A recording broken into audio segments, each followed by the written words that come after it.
በአዲስ አበባ ከተማ ወደ ህብረተሰቡ ሊሰራጭ የነበረ ከፍተኛ መርዛማ ንጥረ ነገር የያዘ 90 ኩንታል በርበሬ ተወገደ። የአዲስ አበባ ምግብና መድኃኒት ባለስልጣን የኮልፌ ቅርንጫፍ ጽፈት ቤት ከህብረተሰቡ በደረሰው ጥቆማ ከክፍለ ከተማው ንግድ ጽፈት ቤት ጋር በመተባበር የበርበሬ ምርቱን በቁጥጥር ስር አውሏል።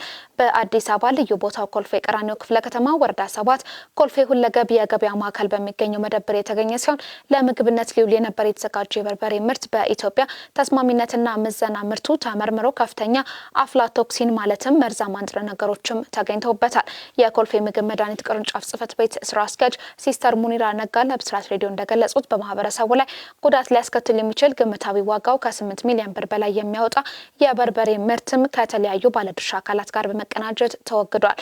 የተወገደው በርበሬ ወደ ህብረተሰቡ ቢሰራጭ ኖሮ ለተለያዩ የጤና ጉዳት የሚያደርስ መሆኑን አጠቁመው ህብረተሰቡ የሚገዛቸውን ለምግብነት የሚውሉ ማንኛውንም ምርቶች ጥራትና ደህንነታቸው የተረጋገጠ ምርትን በመግዛት ጤናቸው መጠበቅ እንዳለበትም አሳስቧል። መሰል ህገወጥ ተግባራትን በጋራ ለመከላከልም በ8864 ነጻ መስመር ጥቆማ ሊሰጡ ይገባል ሲሉ ሙኒራ ነጋ ጨምረው ለብስራት ሬዲዮ መናገራቸውን የሳምራይ ስዩም መረጃ ያመለክታል።